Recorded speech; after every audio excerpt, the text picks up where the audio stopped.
వారు నాకు కొంత జూనియరు. మా మేనమామ కొంపల్లి గౌరీశంకర్కి చాలా హితుడు.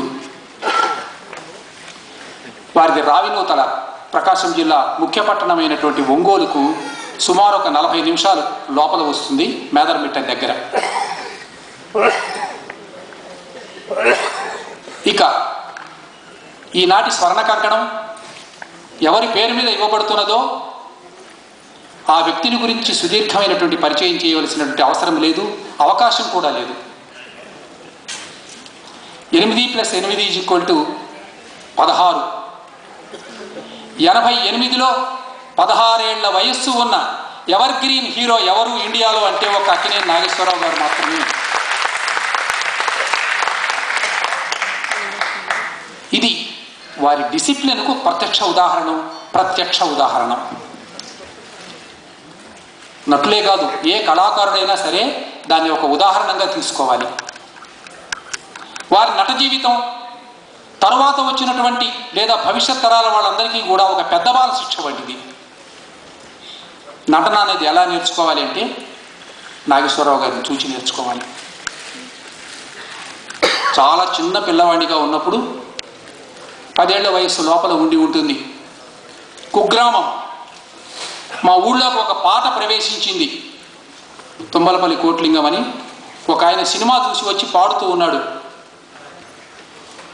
ఆ పాట గ్రామాన్ని నిద్రలేపింది. కాదు సుమా గాలిని తేలుచు సోలిపోవుటిది కాదు సుమా కల కాదు సుమా. పిల్లలం ఈ పాట ఎక్కడిది అని ప్రశ్నించాం. ఈ పాట కీలుగుర్రంలోది. ఎవరు అంటే అక్కినేని నాగేశ్వరరావు గారని ఒక మహాపురుషుడు అందులో నటించాడు. గుర్రం మీద పోతూ ఈ పాట పాడాడు. ఆ గుర్రం పేరు చలనచిత్ర రంగం. అది అక్కినేని నాగేశ్వరరావు గారు ఎలా చెబితే అలా నడిచింది. Is a legendary hero. Akkineni Nageswara Rao గారి చరిత్ర ప్లస్ ఎన్టీ రామారావు గారి చరిత్ర = 80 ఏళ్ల తెలుగు చలనచిత్ర పరిశ్రమ చరిత్ర.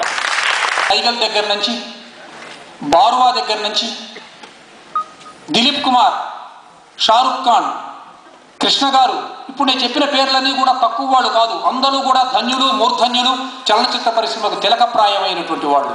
ఇందులో ఏమీ అనుమానం లేదు. అందరికీ సభాముఖంగా నేను నమస్కారాలు సమర్పిస్తూ ఉన్నాను. అయినప్పటికీ కూడా శరశ్చంద్రుని దేవదాస్ అంటే మనకు గుర్తొచ్చేది ఒక్క అక్కినేని నాగేశ్వరరావు గారు. అందుకు కారణం ఏమిటంటే ఆ పాత్రకు వారు ప్రాణప్రతిష్ఠ చేశారు. రచయిత ఒక నవలను, ఒక కథను రచించినప్పుడు ఆ పాత్రకు ఒక నటుడు ప్రాణప్రతిష్ఠ చేసినప్పుడు ఆ నటుని యొక్క జీవితం ఆ పాత్రలో ప్రతిష్ఠింపబడిపోతూ ఉంటుంది.